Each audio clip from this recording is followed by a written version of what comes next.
Estamos aqui para mais um episódio de Perguntas de Mike.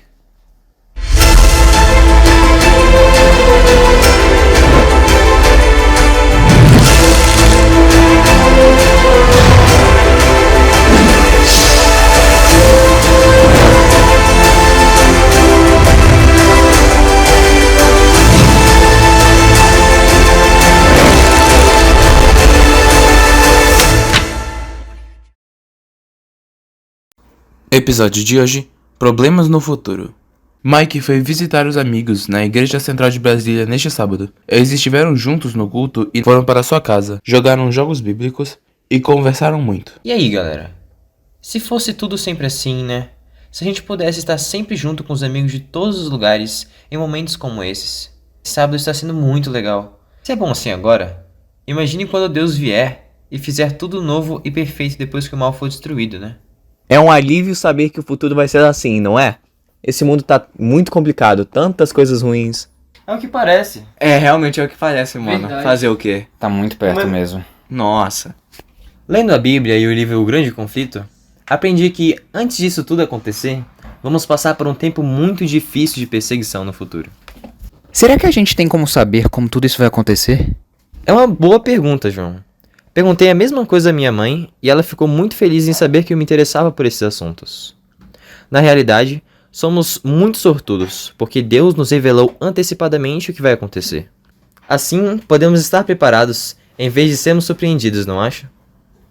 É verdade, a Bíblia ensina tudo o que precisamos saber. Vocês sabem que faz tempo que Satanás planejou desacreditar a Bíblia e a lei de Deus. Sua intenção é enganar e confundir o maior número possível de pessoas. Ele quer que elas creiam que Deus é injusto. Não, realmente, Mike, no início da história da igreja, ele fez com que, que todo tipo de erro se misturasse com os ensinos cristãos, né? E, e os cristãos, eles tiveram que, escolher entre seguir as leis de Deus ou as leis dos homens.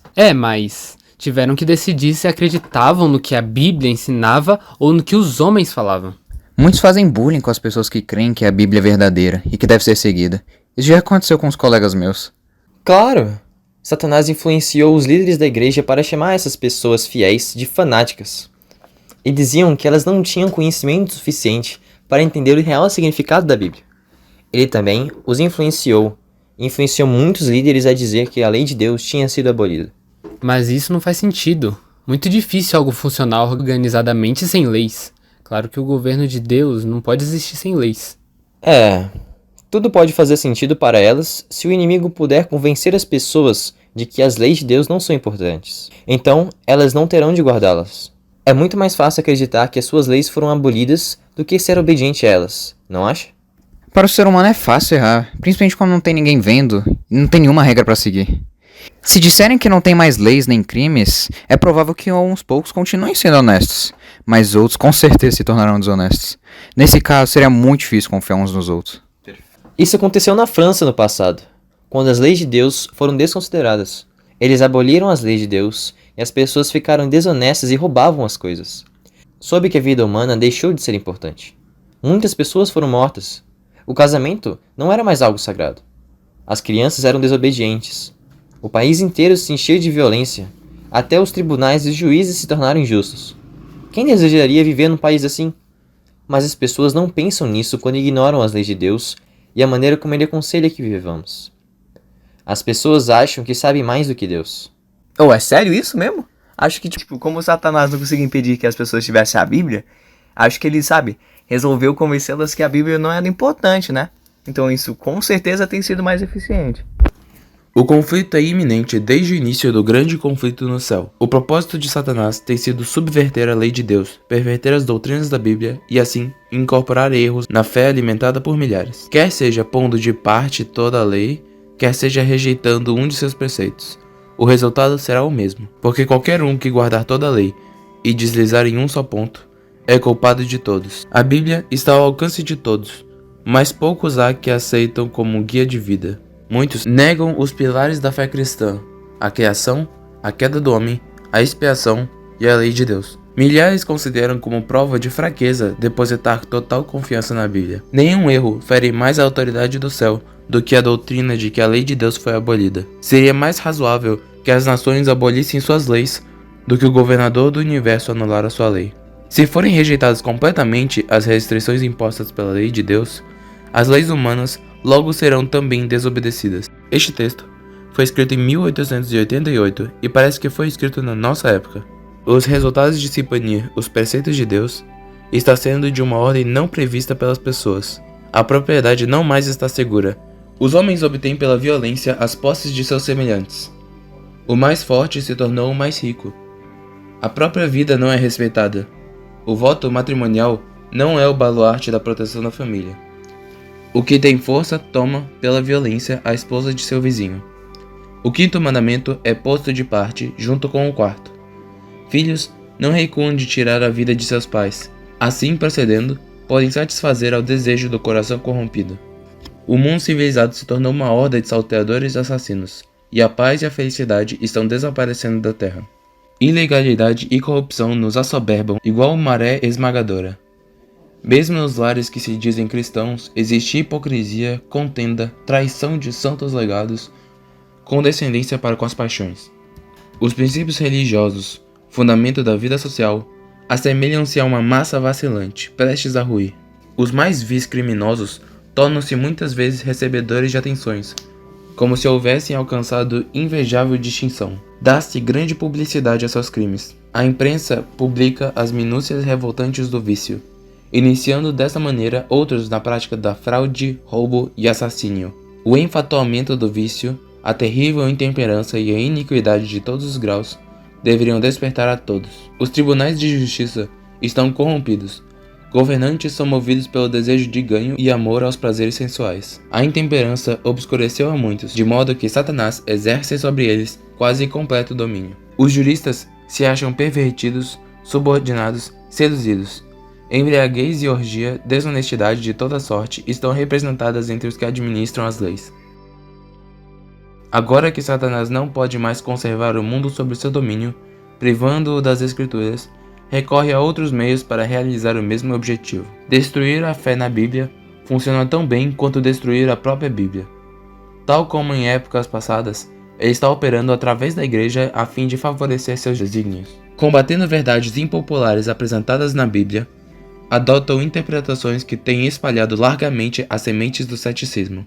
O inimigo tem se concentrado muito em duas áreas: o que acontece quando a pessoa morre e a guarda do sábado. Se a pessoa não entende o que acontece quando alguém morre, ela pode facilmente ser iludida pelo espiritualismo, passando a crer que aquela pessoa continua vivendo e que pode se comunicar com ela de alguma forma. E se as pessoas não entendem a lei de Deus sobre a guarda do sábado, os líderes podem enganá-las, alegando que sua lei não é importante hoje em dia. Isso, assim como aconteceu na Idade Média. Sim, muitos cristãos não entendem essas coisas. Precisamos orar por todos aqueles a quem o inimigo confundiu sobre a guarda do sábado, e por aqueles que acham que a lei de Deus não é importante. Muitos simplesmente nunca leram o que a Bíblia diz sobre tudo isso. Se não pesquisam, não entendem. E os líderes da igreja, mano? Porque, tipo, se você parar pra pensar, eles são os responsáveis, mano. Eles que estão ensinando as paradas erradas. Por causa disso, Satanás será condições de enganar, sabe? A maioria. Algum dia no futuro, os protestantes, que já valorizaram tanto a liberdade, darão as mãos ao espiritualismo e ocultismo, e concordarão que a Igreja Romana tem autoridade para mudar o dia de descanso, do 7º dia para o 1º dia da semana. Milagres vão unir a todos. Muitos acreditarão que o mundo inteiro será convertido e que um tempo maravilhoso virá quando todos adorarem juntos, passando a haver um só governo mundial e uma só igreja no mundo todo. Parece uma coisa que eu vi na TV, sobre a nova ordem mundial. Acredito que isso já começou, pois eu vi umas notícias aí de vários líderes religiosos reunindo com o firme propósito de fazer o domingo um paz mundial, algo do tipo, um dia mais especial. É, isso mesmo. Há muito tempo Deus nos disse o que aconteceria. É só estudar Apocalipse e o livro de Daniel. Hoje, algumas dessas coisas já estão ocorrendo, e mais pessoas serão enganadas ao verem a realização de milagres e curas. O inimigo também passa uma porção de tempo estudando como usar as leis da ciência e da natureza para causar calamidades terríveis. Quanto mais as pessoas se afastarem de Deus, tanto menos ele poderá protegê-las. Assim, o inimigo poderá causar mais desastres e doenças. Já estamos vivendo neste tempo. Já está acontecendo e vai acontecer mais acidentes horríveis na terra e no mar. Ou e no ar também. No noticiário a gente vê muita coisa, sabe, acontecendo e o Covid e tal. Nossa, nem me lembra. E ainda vai piorar. Tornados e chuvas de granizo, enchentes e ciclones, terremotos, maremotos, além de fomes e poluição do ar e pandemias. E agora, já sabemos o que é isso. Em Isaías 24:4 e 5, diz assim: A terra vai secando e murchando. O mundo inteiro vai se acabando, os céus e a terra vão se desfazendo. A terra está impura por causa dos seus moradores, pois eles desobedeceram às leis e aos mandamentos de Deus, e quebraram um acordo que deveria durar para sempre. Cara, dá medo pensar que o mundo vai se tornar um lugar mais terrível ainda. Mas é certo que não estamos sozinhos, pois podemos sempre confiar que Deus está conosco. Mas a Bíblia diz sim, que algumas coisas pavorosas acontecerão antes que Jesus volte. Não importa o que acontecer, Ele nunca nos abandonará. Prometeu estar conosco até o fim do mundo, e Ele sempre cumpre suas promessas. Os desastres, por exemplo, eles vão ficar muito mais piores daqui a pouco. E daí, tipo, vai todo mundo procurar um novo Deus, vai todo mundo procurar alguém pra obedecer. Isso mesmo, seguirão o que as igrejas decidirem ser o certo. Afinal, à medida que essa terrível calamidade continua, eles procurarão alguém para colocar a culpa. É muito fácil culpar qualquer um que não concorde com as suas ideias. Muito fácil se unirem na adoração diferente do que a palavra de Deus pede. E rejeitar aqueles que se recusam a fazer parte de uma igreja mundial sendo desobedientes. Exatamente. É como aquela história da Bíblia, sabe? Aquela de Acabe. Quando ele e Jezabel se tornaram muito maus, Deus causou uma seca em Israel. Fazia 3 anos que não chovia. Quando Acabe encontrou Elias, que estava o tempo todo pregando e alertando sobre o que estava errado e dando mensagem de Deus, ele disse: Então é você que está causando toda essa perturbação. Quando na verdade era Acabe e sua esposa Jezabel que estavam causando os problemas. Uma multidão não deu ouvidas a Elias, e uma minoria continuava fiel. O inimigo vai procurar confundir o povo, como no tempo do rei Acabe. E se não puder confundir alguém, vai tentar forçar essa pessoa a segui-lo. Apegando-se ao erro da imortalidade natural e consciência do homem na morte, as pessoas rejeitam a única defesa contra os enganos do espiritualismo. A doutrina do tormento eterno tem levado muitos a descrer na Bíblia. Líderes religiosos abrem as portas à incredulidade, espiritismo e desprezo à santa lei de Deus, e apresentam a alegação de que a imposição da observância do domingo melhoraria a moral da sociedade. Uma das estratégias do inimigo é combinar com a falsidade precisamente uma porção suficiente de verdade para que aquela tenha um caráter plausível, como fez com Jesus no deserto. Os dirigentes do movimento em favor do domingo podem advogar reformas de que o povo necessita, princípios em harmonia com a Bíblia. Contudo, enquanto houver com eles uma exigência contrária à lei de Deus, seus servos não poderão se unir a eles. Nada justifica desconsiderar os mandamentos de Deus, substituindo-os pelos preceitos dos homens. Mediante as duas grandes doutrinas que não têm base bíblica, a imortalidade da alma e a santidade do domingo, o povo será enganado, pois enquanto a primeira lança as bases do espiritismo, a última cria um laço de simpatia com decisões não bíblicas tomadas pela Igreja Romana. Os protestantes dos Estados Unidos serão os primeiros a estender as mãos ao espiritismo, e ambos estenderão as mãos sobre o abismo para dar mãos ao poder romano, e, sob a influência dessa tríplice união, este país terá todas as possibilidades de esmagar os direitos da consciência. O próprio Satanás usará de muito poder, aparecerá como anjo de luz, milagres serão operados, doentes serão curados, e se efetuarão muitas e inegáveis maravilhas. Muitos que se gloriam dos milagres como sinal certo da verdadeira igreja serão facilmente enganados por este poder, e havendo rejeitado o escudo da verdade, serão iludidos. Todos juntamente verão nesta aliança um grandioso movimento para a conversão do mundo.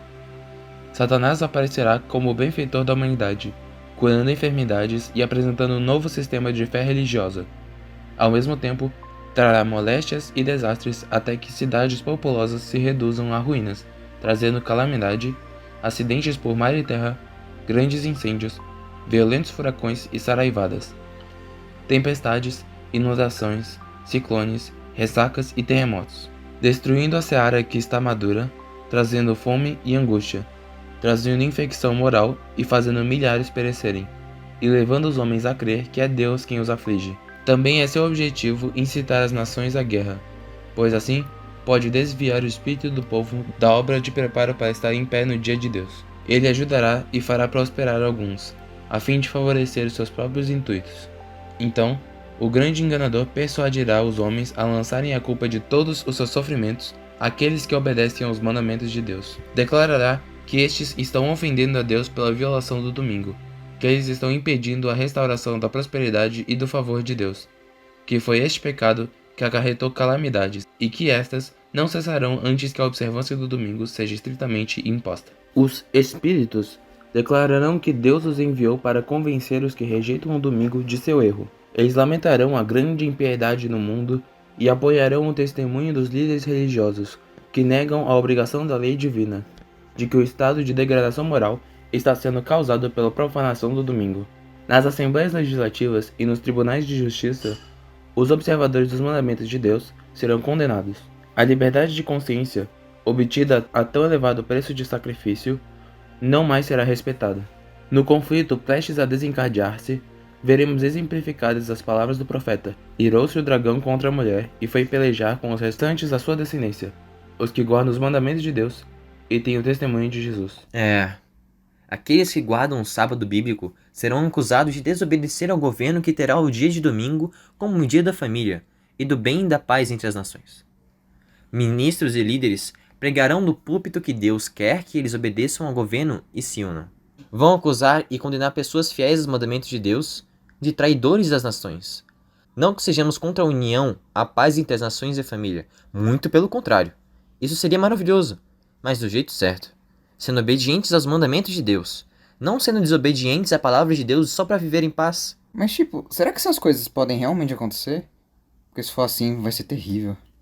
Pois é, será um período difícil. Mas Jesus prometeu estar conosco sempre. E nunca seremos deixados a sós durante esse tempo complicado. Ele ficará conosco, assim como esteve com Elias e Daniel. Isso nos dá um grande alívio, hein? Pois é, eu não quero desobedecer a Deus só para me dar bem, não. Cara, nem eu. Prefiro sofrer aqui, mas estarei sempre ao lado dele. Peço a Deus que me ajude a ser obediente sempre. Eu também não. Me lembrei do projeto da geração 148, baseado em Romanos capítulo 14, versículo 8, que diz assim: porque se vivemos, para o Senhor vivemos. Se morremos, para o Senhor morremos. De sorte que, quer vivamos ou morramos, somos do Senhor. Beleza, já que vivemos para o Senhor, vamos continuar o passeio. Não, se quiser sim, velho. Qual é, mano? Então simbora, tranquilo. É isso. Bom, chegamos ao fim de mais um episódio. No próximo episódio, nossa única segurança. Até lá!